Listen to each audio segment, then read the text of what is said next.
Hello 6 standard students, आज हम हमारा साइंस का थर्ड चैप्टर देखेंगे, फाइबर टू फैब्रिक। अब इस चैप्टर में फाइबर टू फैब्रिक, फैब्रिक क्या होता है? जो भी हम क्लोथ है हमारा, जो हम पहन रहे हैं और जो भी हम क्लोथ यूज़ कर रहे हैं, bedsheet, curtain, table cloth, towels, duster, जो भी है वो अलग अलग काइंड ऑफ फैब्रिक से बना है। इवन जो हमारे स्कूल बैग्स हैं वो भी एक अलग फैब्रिक से बना है। जो भी गनी बैग्स हम यूज़ करते हैं वो भी अलग फैब्रिक से बना है। सो ये फैब्रिक है क्या, कहाँ से आया, ये क्या है, इसमें एक्चुअल में किससे बना है, वो हम इस चैप्टर में देखेंगे। इसमें भी अलग अलग वेराइटीज़ होते हैं, कॉटन, जूट, नेचुरल होते हैं, कुछ आर्टिफिशियल होते हैं, कुछ हमें नेचर से डायरेक्टली मिल जाते हैं, सिल्क है, कॉटन है, ये सब डायरेक्टली मिल जाते हैं। और कुछ ऐसे होते हैं जो सिंथेटिक होते हैं, जो हमें नेचर से नहीं मिलते। वो सारी चीज़ें हम इस चैप्टर में देख। फर्स्ट, फाइबर क्या होता है? जो भी थिन स्ट्रैंड होते हैं ना थ्रेड के, जो हमें दिखते, जो बहुत ही थिन होते हैं, स्टिल थिनर स्ट्रैंड होते हैं, उसे फाइबर्स कहा जाता है। जो भी फैब्रिक्स है वो किससे बना होता है? यार्न्स। और यार्न किससे बना होता है? फाइबर से बना होता है। तो इसका मतलब फाइबर्स कहाँ से आया? जो भी फाइबर्स है वो फैब्रिक से आ रहा है, फैब्रिक यार्न से आ रहा है, यार्न जो है वो फाइबर से आ रहा है। जो भी फाइबर है, जो भी फैब्रिक का, वो कैसे होते हैं? जैसे कि कॉटन, जूट, सिल्क और वूल, जो हमें प्लांट और एनिमल से मिल जाते हैं, ये सारी क्या है? नेचुरल फाइबर से। और जो कॉटन एंड जूट है, ये एग्जाम्पल है जो हमें प्लांट से मिलते हैं। और जो भी वूल एंड सिल्क फाइबर है वो हमें कहाँ से मिलते हैं? एनिमल से मिलते हैं। जो भी वूल है वो हमें फ्लीस ऑफ शीप और गोट, जो भी शीप और गोट से मिलते हैं, उनके स्किन, जो बाल है, उनके स्किन के बाल है, उससे मिलते हैं। It is also obtain from the hair of rabbits, rabbit के हेयर से भी यूज किया जाता है। याक, कैमल से भी हम वूल ले सकते हैं, मिल सकता है उधर से भी हमें। Silk fibre is drawn from the cocoon of silk worm. और सिल्क हमें कहाँ से मिलता है? जो भी है वो सिल्क वॉर्म के ककून से मिलता है। For thousands of years, natural fibers were only one available for making fabrics. बहुत ही थाउजेंड ऑफ ईयर पहले जो भी नेचुरल फाइबर्स थे वही एक चीज था जिससे हम फैब्रिक बना सकते हैं। इन द लास्ट 100 years और so fibres are also made from chemical. और उसके बाद ये हमारे 100 ईयर से जो भी फाइबर है वो केमिकल से भी बनने लगा। नहीं तो पहले क्या था? जो भी कॉटन और सिल्क जो भी थे ना, उसी से फैब्रिक बस हमें मिलता था। तो अभी ऐसे आ गया है कि केमिकल से भी फैब्रिक बन जाता है। और वो केमिकल सब्सटेंस जो हमें प्लांट और एनिमल से नहीं मिल रहा है, वो उसे क्या कहेंगे हम? जो फाइबर उससे मिल रहा है हमें, वो उसे क्या कहेंगे? Synthetic fibre. कुछ एग्जांपल है जैसे कि पॉलिस्टर, नायलॉन, एक्रेलिक। ये सारे जो है वो आर्टिफिशियली मैन मेड है, जो नेचर से नहीं मिलते, उसके एग्जाम्पल दिया है। सो नेक्स्ट हम देखेंगे some plant fibres. Plant fibres हमें प्लांट से मिलते हैं। जो फर्स्ट वन इज कॉटन। अब कॉटन जो है, कॉटन सबने देखा होगा कि कॉटन के प्लांट होते हैं। सी इस पिक्चर में दिया है, पूरा देखो फील्ड है कॉटन प्लांट्स का। तो कैसे रहता है ये देखो, इसमें दिया है कैसे व्हाइट कलर के जो भी है ये कॉटन वूल है। ये इसे कैसे निकाला जाता है? पहले तो ये कॉटन आता कहाँ से? जो भी हमारे कॉटन, ये कॉटन कहाँ यूज होता है? जो भी इससे वूल बनता है, या तो फिर मैट्रेस बनते हैं, क्विल्ट्स बनते हैं, पिल्लोस, ये सारी चीजों में रहता है। अब जो भी ये छोटी छोटी चीज, ये जो कॉटन है, ये कॉटन हमारी जो डेली लाइफ में छोटी छोटी चीजों में देखो कॉटन का कितना यूज है। तो ये कॉटन आता कहाँ से है? जो भी कॉटन है वो कॉटन कहाँ से आता है? It is grown in the field, field में उगाया जाता है। Cotton plants are usually grown at places having black soil and warm climate. कहाँ इसे उगाया जाता है? जहाँ ब्लैक सॉइल हो और क्लाइमेट कैसा हो? वार्म हो, यानी थोड़ी गर्म हो। कुछ स्टेट ऐसे है जहाँ कॉटन उगाए जाते हैं, जैसे कि महाराष्ट्र हो गया, ऐसे जगह पे ज्यादातर कॉटन उगाए जाते हैं। गुजरात में भी है। The fruits of the cotton plant, जो भी फ्रूट्स है उसे क्या बोला जाता है? कॉटन बॉल्स बोला जाता है। वो कैसे साइज में? लेमन के साइज में होते हैं, नींबू के साइज के होते हैं। After maturing the balls burst open and the seeds covered with cotton fibers can be seen। अब वो जो फ्रूट रहता है वो जैसे ही मैच्योर्ड हो जाता है तो वो कॉटन बॉल क्या होता है? बर्स्ट हो जाता है, फट जाता है, और उसमें से सीड जो है वो इजीली बाहर आ जाता है। Seed covered with cotton fibres हमें देखने को मिलते हैं। कभी देखा है कॉटन फील्ड्स? तो क्या उधर उसके बाद ये हो जाते हैं, तो उसके बाद क्या होता है? नेक्स्ट प्रोसेस हम देखेंगे। जो भी और ये फील्ड है ना, देखो कैसे लग रहा है? कुछ स्नो टाइप दिख रहा है, व्हाइट कलर के स्नो कवर्ड हो गए हैं वैसे दिखते। From this balls cotton is usually pick by hand. Cotton किसे इजी हैंड से पिक किए जाते हैं, जो भी फाइबर है उसके बाद उसे सेपरेट किया जाता है, सीड को अलग निकाला जाता है। This process is called ginning of cotton. और इस प्रोसेस को क्या कहा जाता है? गिनिंग कहा जाता है। सीड को वो लोग कोम्बिंग करके निकाल देते हैं। सी कोम्ब जैसा बड़े से स्ट्रक्चर जैसा है, उससे वो लोग गिनिंग कर रहे हैं। इस पिक्चर में दिया है। Ginning was traditionally done by hand, this days machines are also used for ginning. पहले तो ऐसे हैंड से किए जाते थे, पर अभी मॉडर्न टेक्नोलॉजी के मशीन्स भी आ गए हैं इस प्रोसेस को करने के लिए।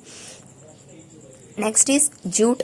Jute fiber is obtained from the stem of jute plant. It is cultivated during the rainy season. अब जो जूट फाइबर है ये कहाँ से मिलता है? जो भी स्टेम है ना जूट प्लांट के, उससे हमें मिलता है। इस पिक्चर में दिया है देखो जूट प्लांट। और ये कब कल्टीवेट किया जाता है? रेनी सीजन में कल्टीवेट किया जाता है। In India jute is mainly grown in कहाँ है इंडिया में? वेस्ट बंगाल, बिहार एंड आसाम।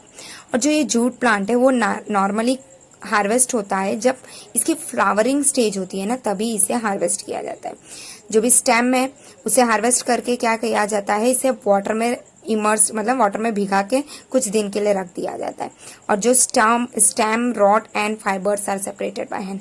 फिर वो स्टेम जो है वो पानी में रहने की वजह से वो पूरा खराब होते के निकल जाता है। उसमें से फाइबर्स जो है वो इजीली हाथ से हम निकाल सकते हैं, वैसे वो निकल जाता है। To make fibers, all these fibers are first converted into yarns. अब हमें फाइबर्स इससे ये सारी, अब हमने पढ़ा कि कॉटन जूट है, पर वो हमें डायरेक्टली नहीं हम यूज कर सकते ऐसे। उसे क्या करना पड़ता है? फाइबर्स को पहले हमें यार्न्स में कन्वर्ट करना पड़ता है, उसके बाद ही हम उससे फाइबर बना सकते हैं। अब ये यार्न कैसे बन जाता है? तो जो भी यार्न कैसे बनता है वो प्रोसेस हम देखेंगे। जो भी process of yarn making fibre है उसे क्या कहा जाता है? स्पिनिंग कहा जाता है। इस प्रोसेस को स्पिनिंग नाम दिया गया है। इस प्रोसेस में क्या होता है? जो भी फाइबर्स है ना, जो कॉटन वूल से हमें मिले, उसको ट्विस्ट किया जाता है, उसे ड्रॉन करके ट्विस्ट किया जाता है। और इससे क्या होता है? जो फाइबर्स है वो एक साथ आ जाते हैं और एक यार्न के फॉर्म में हमें मिल जाते हैं। एक सिंपल डिवाइस यूज होता है जो हैंड से चलाया जाता है, हैंड स्पिंडल, ऑल्सो कॉल्ड तकली। Another hand operator device use for spinning is चरखा। एक तो तकली नाम से जाना जाता है और एक दूसरा है चरखा। चरखा सबको पता होगा कैसा होता है। Use of charkha was popularised by Mahatma Gandhi as the part of independence movement. अब ये यूज ऑफ चरखा मेनली कैसे पॉपुलर हुआ था? महात्मा गांधी की वजह से इंडिपेंडेंस मूवमेंट में उन्होंने पॉपुलराइज किया था इसे। He encourage people to wear clothes made of home spun yarn termed as khadi and spun important cloth made in the mills of Britain. अब ये जो उनका क्या वो क्या कहते थे कि जो भी क्लोथ्स है वो हम खुद अपने हाथ से बनाकर जो भी खादी के कपड़े पहनो, सिंपल कपड़े पहनो, ऐसे उन्होंने कहा था। To popularise and promote khadi, the government of India constituted a body called khadi and village industries commission in 1956। इसे और डेवलप करने के लिए गवर्नमेंट ने ये एक khadi and village industries commission start किया था 1956 में। जो भी स्पिनिंग ऑफ यार्न है वो लार्ज स्केल में होता है, किसके मदद से? स्पिनिंग मशीन्स के वजह से। स्पिनिंग के बाद क्या हो जाता है? जो भी यार्न्स है वो फैब्रिक बनाने के लिए रेडी हो जाते हैं। Next is yarn to fabric. Yarn से फिर कैसे फैब्रिक बनता है? इसके लिए बहुत सारे प्रोसेस है। देयर आर मैनी वेज जिससे हम ये यार्न से फैब्रिक बना सकते हैं, पर 2 मेन प्रोसेस है। First one is weaving and second one is knitting. First हम देखेंगे कि वीविंग क्या होता है। जो process, the process of arranging 2 set of yarn together to make a fabric is called weaving. अब वीविंग में क्या होता है? 2 सेट ऑफ यार्न्स रहता है जिसे एक साथ अरेंज करके वीविंग किया जाता है। वीविंग मतलब एक साथ अरेंज करके 2 यार्न्स को टुगेदर में ये लोग लेके आते, वही होता है वीविंग प्रोसेस। सी पिक्चर में दिया है कि तुम लोग भी वीविंग प्रोसेस पेपर स्ट्रिप से ही कर सकते हो, यहाँ पे दिया गया है। और नेक्स्ट देखो नीचे हैंडलूम डाला है, जो एक मशीन है, जो पुरानी ट्रेडिशनल मशीन अभी भी कई जगहों पे यूज होती है। जो 2 सेट ऑफ यार्न्स है वो उसे वूवन किया जाता है फैब्रिक बनाने के लिए। जो भी यान है वो बहुत ही थिनर और थिनर होते हैं, अपने पेपर स्ट्रिप जो हम कट करके इधर पिक्चर में दिया है ना, उससे भी बहुत ही पतले होते हैं। उसे फिर वीव करके हमें फैब्रिक मिल जाता है। जो भी वीविंग ऑफ फैब्रिक है इसे डन ऑन लूम्स में बनते हैं। और जो भी लूम है वो क्या हैंड ऑपरेटेड होता है या तो फिर पावर ऑपरेटेड। यहाँ हैंडलूम दिया है, हैंड से हो रहा है। नेक्स्ट इज निटिंग सबने नोट किया होगा, सबने देखा होगा कि और घर के बड़े जैसे कि दादी जो होती है वो उनको भी तुमने देखा होगा, स्वेटर वो बनाती है, स्वेटर वो लोग बुनते हैं, उस प्रोसेस को कहा जाता है knitting. A single yarn is used for making a piece of fabric. एक ही यार्न, देखो इस पिक्चर में दिया, एक यार्न से इतनी लंबी फैब्रिक यहाँ बन जा रही है। कभी देखा कि फिर जो ये बन जाता है ना फैब्रिक, फिर एक यार्न को अगर हम पकड़ के खींचेंगे तो क्या होगा, एक यार्न से पूरा कंटिन्यूअसली क्या हो जाएगा, जो फैब्रिक बना है वो वापस से यार्न में भी कन्वर्ट हो जाएगा। जो भी हम एक बार खींचेंगे तो वह पूरा मेहनत गया, फिर वापस से वो क्या हो जाएगा, पूरा क्लोथ हमें यार्न के फॉर्म में मिल जाएगा, वापस हमें वो फैब्रिक बनाना पड़ेगा। Socks and many other clothing item are made by knitted fabric. Socks और कुछ अदर भी अलग अलग वेराइटी ऑफ क्लोथ्स भी बनते हैं नीटिंग से। Knitting is done by hand and also on machines. अब नीटिंग्स के भी क्या है, मशीन्स भी है, हैंड से भी किए जाते हैं।